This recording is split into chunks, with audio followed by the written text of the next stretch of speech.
नमस्कार,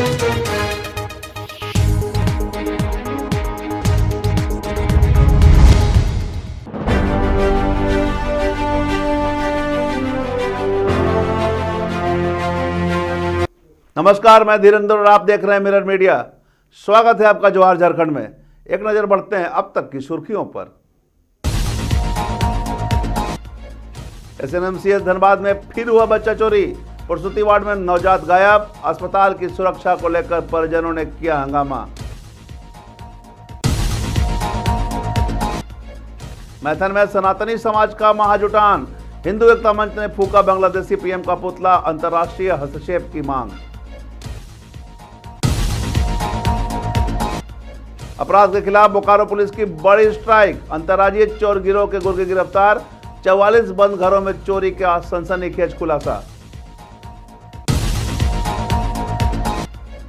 कड़ाके की ठंड में फुसरों में मानवता की मिसाल। श्री श्याम रसोई ने 850 दिनों की सेवा के बीच बांटे 200 कंबल।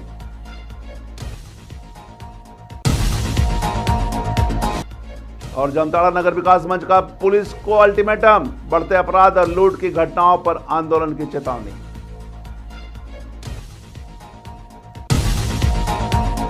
और अब खबरें विस्तार से। झारखंड के धनबाद स्थित शहीद निर्मल महतो मेडिकल कॉलेज एंड अस्पताल यानी एसएनएमसीएच एक बार फिर दागदार हुआ है। शनिवार की देर रात यहां के प्रसूति वार्ड से एक नवजात बच्चे की चोरी का सनसनीखेज मामला सामने आया है। मनियाडी निवासी सरिता देवी ने हाल ही में एक स्वस्थ पुत्र को जन्म दिया था, लेकिन रविवार सुबह बच्चा अपने बेड से गायब मिला। घटना के बाद बदमाश परिजनों ने अस्पताल सुरक्षा गार्ड और प्रबंधन पर लापरवाही का आरोप लगाते हुए जमकर हंगामा किया। सूचना पाकर सरायढेला पुलिस मौके पर पहुंची और सीसीटीवी फुटेज खंगाले। हालांकि इस बीच एक संदिग्ध महिला बच्चा ले जाते दिखी। ताजुब की बात यह है कि 2021 में भी इसी अस्पताल से बच्चा चोरी हुआ था, लेकिन प्रबंधन ने उससे कोई सबक नहीं लिया। अब परिजन इस बात पर अड़े हैं कि जब तक उनका बच्चा नहीं मिल जाता वे धरना खत्म नहीं करेंगे। मेरे में बच्चा चाहिए मेरे को। इस तरह ठग कर करके लेके गया है। वहाँ पर रिपोर्ट लिखवाए थे डॉक्टर से, वो भी बोला अभी रात का टाइम कहाँ खोजेंगे, चुप रहे, सुबह होने दिए, उसके बाद तुमको बताएंगे। तो सुबह भी हो गया तो उसका डॉक्टर का ड्यूटी तो चल गया, सुबह मतलब निकल गया है।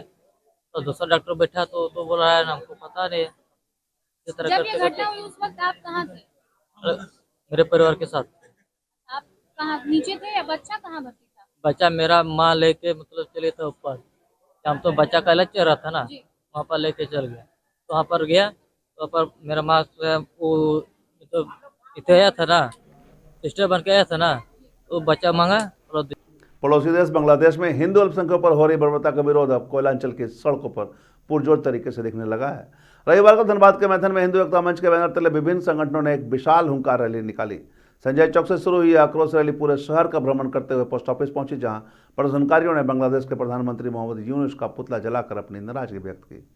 रैली में शामिल वक्ताओं ने कहा कि सनातनी समाज अब चुप नहीं बैठेगा। अंतर्राष्ट्रीय स्तर पर बांग्लादेश सरकार को घेरने की जरूरत है। भाजपा नेता धीरज सिंह ने आगाह किया कि यदि वहां हिंदुओं की सुरक्षा सुनिश्चित नहीं हुई तो आंदोलन को और भी उग्र किया जाएगा।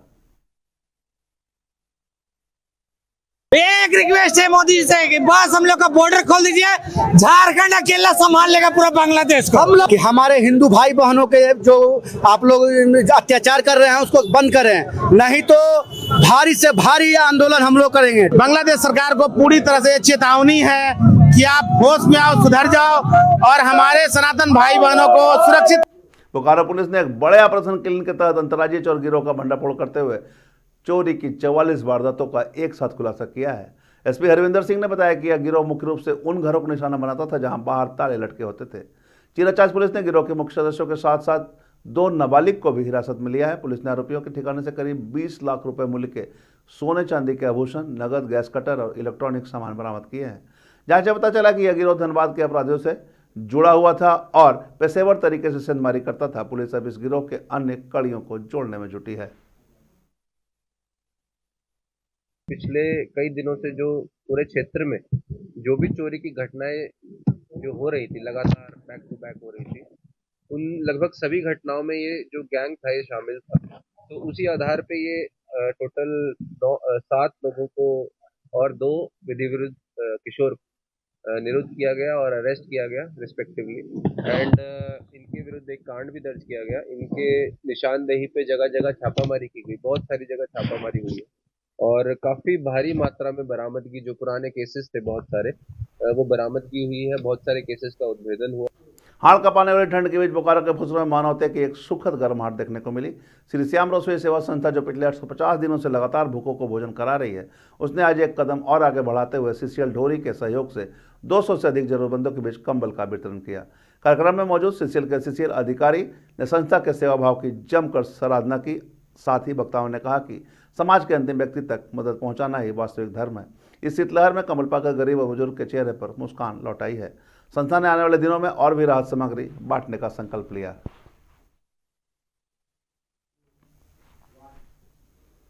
जामताड़ा शहर में बढ़ते अपराध के ग्राफ ने अब आम नागरिकों और व्यापारियों की नींद उड़ा दी है। हाल ही में हुई लूट के वारदात विरोध में जामताड़ा नगर विकास मंच ने हुंकार भरते हुए प्रशासन को सीधे चेतावनी दी है। प्रेस वार्ता के माध्यम से मंच के सदस्यों ने कहा कि शहर की सुरक्षा व्यवस्था पूरी तरह चरमरा गई है और पुलिस गश्ती केवल कागजों तक सीमित है। परिवार के सदस्य नंदकिशोर सिंह और अधिवक्ता सोमनाथ सिंह ने दो टूक शब्दों में कहा कि यदि अपराधियों की जल्द गिरफ्तारी नहीं हुई और शहर के प्रमुख चौराहे पर पुलिस की मौजूदगी नहीं बढ़ी तो नगरवासी सड़क पर उतरकर लोकतांत्रिक आंदोलन शुरू करेंगे। ये सर्वदलीय जो बैठक बुलाए हैं और खासकर अब जनवरी 2026 को हम लोग फिर एकजुट होकर बृहद रूप में बैठेंगे। ये तो जल्दीबाजी में हुआ और जामताड़ा में जो घटना घटा, डकैती जो हुई, इसलिए आदमी, जामताड़ा का आदमी अपने को असहाय महसूस कर रहे हैं। आज हम लोग ये जामताड़ा नागरिक विकास मंच के बैनर तले सब बैठे हैं। इसका मूल उद्देश्य निश्चित तौर पर यही है कि जामताड़ा के जितने जो नागरिक हैं, विगत दिनों जिस प्रकार से हम लोगों ने देखा चोरी की वारदातें बढ़ी है और जिस प्रकार से सुरक्षा का माहौल जामताड़ा में पैदा हुआ है, तो लोगों के मन में भय है। लोग सही तरीके से अपने बातों को सही मंच से रख नहीं पा रहे हैं। तो उन्होंने लगातार, हम लोगों ने जो लोगों से मिला, लोगों ने ये कहा कि हमें भी एक मंच चाहिए जहाँ से हम लोग अपनी बातों को रख सकें। अगर हम लोग किसी राजनीतिक दल में जाते हैं तो कोई कहता है कि इस पार्टी का है, इस पार्टी का है, तो इसलिए हमें एक ऐसा निष्पक्ष मंच चाहिए जहाँ से हम लोग जनता अपनी बातें रख सके। आज अगर उनको एक ट्रैक्टर बालू भी लेना पड़ता है। देवघर के मोहनपुर स्थित सिन्हा इंटरनेशनल स्कूल में वार्षिक उत्सव 2025 का आयोजन किसी महाकुंभ से कम नहीं रहा। विद्यालय के प्रांगण में आयोजित इस समारोह में नन्हे मुन्ने बच्चों ने अपनी अद्भुत कला और संस्कृति का प्रदर्शन किया। मुख्य अतिथि के रूप में मौजूद एसपी सौरभ कुमार और एसडीओ रवि कुमार ने बच्चों की प्रस्तुतियों को देखकर उनकी जमकर हौसला अफजाई की। सांस्कृतिक कार्यक्रमों में देशभक्ति, नारी सशक्तिकरण और जल संरक्षण जैसे विषयों पर नाटकों ने दर्शकों को सोचने पर मजबूर कर दिया। विद्यालय के चेयरमैन निरंजन कुमार सिन्हा ने बताया कि स्कूल का लक्ष्य केवल किताबी ज्ञान देना नहीं, बल्कि बच्चों के व्यक्तित्व का सर्वांगीण विकास भी करना है। सफल और मेधावी छात्रों को मेडल प्रदान कर उनके उज्जवल भविष्य की कामना की गई। बच्चों का पढ़ाई, डांस, म्यूजिक, एक्स्ट्रा एक्टिविटी पर फोकस करते रहते हैं। आप देखे होंगे कि देवघर में सिन्हा इंटरनेशनल स्कूल ही एक ऐसा स्कूल है जो प्रत्येक वर्ष हम एनुअल फंक्शन मनाते हैं और संस्कृत का जो है भरपूर बच्चों को मनोबल बढ़ाते हैं। और इस सत्र में आप लोगों को विशेष जानकारी देना चाहते हैं। सिन्हा इंटरनेशनल स्कूल आम स्कूल नहीं रहा, ये इंटरनेशनल भारत सरकार से जो है रजिस्टर करवाएगी और साथ ही साथ ये खुद का अपना फ्रेंचाइजी हो गया। इसी खुशखबरी में 26-27 के सेशन में हमने मात्र 2000 एडमिशन फीस रखे हैं। हजारीबाग सांसद मनीष जायसवाल ने पेशा कानून को लेकर राज्य और केंद्र की नीतियों पर अपनी स्पष्ट राय रखी है। सांसद ने कहा कि जब तक अनुसूचित क्षेत्रों में ग्राम सभाओं को निर्णय लेने की वास्तविक शक्ति नहीं दी जाती, तब तक जल जंगल जमीन की रक्षा के दावे खोखले हैं। उन्होंने केंद्र सरकार के नए ग्राम विकास बिल को ग्रामीण अर्थव्यवस्था के लिए संजीवनी बताया। सांसद ने जोर देकर कहा कि आदिवासी समुदायों का विकास तभी संभव है जब नियम फाइलों से निकलकर धरातल पर क्रियान्वित हो। उन्होंने कार्यकर्ताओं से अपील किया कि वे सरकार की जनहितकारी योजनाओं की जानकारी सीधे ग्रामीणों तक पहुंचाएं ताकि बिचौलिए खत्म हो सके और वास्तविक विकास नजर आए।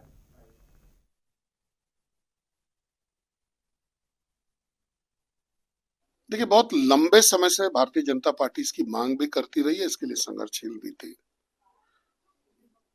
सरकार ने इस पर निर्णय लिया है, लेकिन केवल निर्णय लेने से ये कानून उपयोगी नहीं हो जाएगा। जब तक सरकार ग्राम सभाओं को उसका अधिकार नहीं दिलाएगी, कागज पे दिला दिया, जैसे अभी वर्तमान में एक कानून का ही हम लोग बात करें कि बालू का सब जगह ऑक्शन हो गया है। ऑक्शन होने के बाद सरकार ने पैसा भी जमा करवा लिया है।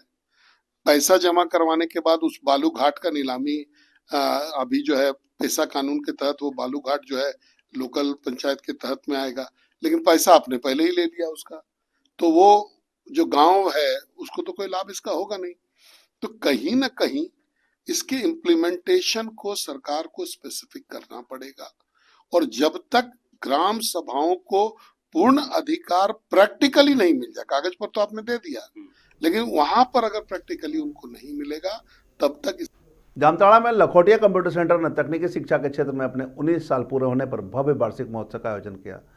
दुलाडी में आयोजित इस कार्यक्रम का शुभारंभ डीडीसी निरंजन कुमार और वीरेंद्र मंडल ने दीप प्रज्वलित कर किया। मौके पर 264 विद्यार्थियों को तकनीकी क्षेत्र में सफलता के लिए प्रमाण पत्र प्रदान किए गए। डीडीसी ने अपने संबोधन में कहा कि डिजिटल इंडिया के सपने को साकार करने में ऐसे संस्थान रीढ़ की हड्डी की तरह काम कर रहे हैं। निदेशक राजीव रंजन मुखर्जी ने संस्थान की यात्रा साझा करते हुए बताया कि यहाँ से निकले युवा आज देश विदेश की बड़ी कंपनियों में कार्यरत हैं। कार्यक्रम में छात्रों द्वारा पेश किए गए नृत्य और गीतों ने उपस्थित सभी लोगों का मन मोह लिया। Lakhotia computer centre Jamtara centre director. मेरे सेंटर 15 दिसंबर 2006 को जामताड़ा में टावर चौक में स्थापना हुआ था। आज हमारा 19वां वार्षिक उत्सव है।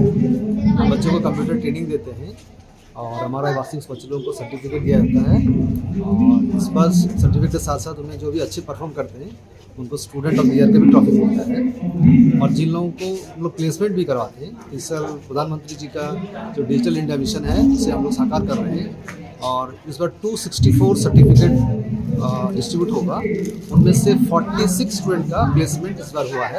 धनबाद में विद्युत साउंड डीजे एवं डेकोरेशन संघ का 15वां वार्षिक अधिवेशन शनिवार को धूमधाम से संपन्न हुआ। मौके पर झारखंड और पश्चिम बंगाल के विभिन्न जिलों से हजारों की संख्या में सदस्य शामिल हुए। कार्यक्रम की खास बात यह रही कि यहाँ आयोजित आधुनिक उपकरणों की प्रदर्शनी दिखी, जहाँ नई तकनीक के साउंड सिस्टम और लाइट डेकोरेशन को प्रदर्शित किया गया। सामाजिक उत्तरदायित्व का परिचय देते हुए संघ ने रक्तदान शिविर भी लगाया, जिसमें 50 यूनिट से अधिक रक्त संग्रह कर अस्पताल को सौंपा गया। सेंट्रल अध्यक्ष महादेव मंडल ने कहा कि संगठन का उद्देश्य न केवल व्यवसाय को बढ़ाना है, बल्कि आपदा की स्थिति में एक दूसरे की मदद करना और समाज सेवा में योगदान देना भी जरूरी है। आज का प्रोग्राम हमारे वार्षिक अधिवेशन मनाया जा रहा है, 15वां वार्षिक अधिवेशन न्यू टाउन हॉल में।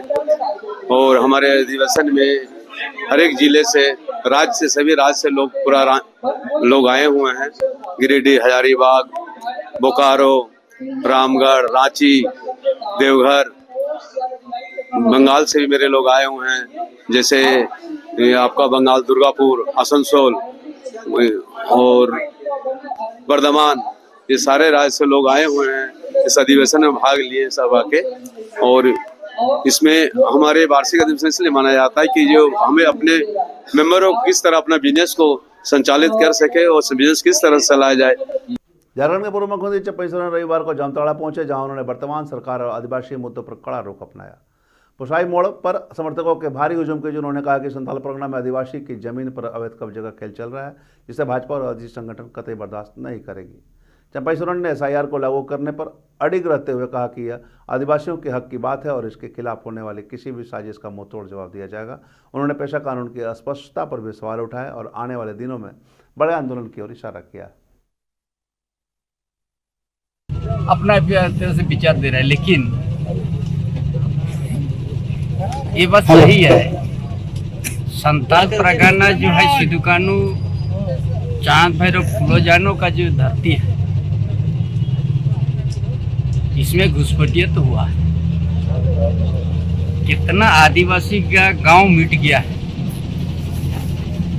अगर इस बार आते तो हम सारा दस्तावेज हम देते थे, कितना 1000 एकड़। इसीलिए आप जो झारखंड के क्रिकेट इतिहास में एक नया स्वर्णिम अध्याय जुड़ गया है। ईशान किशन की कप्तानी में हरियाणा को हराकर पहली बार T20 सैयद मुश्ताक अली ट्रॉफी जीतने वाली टीम की चैंपियन ट्रॉफी आज धनबाद पहुंची।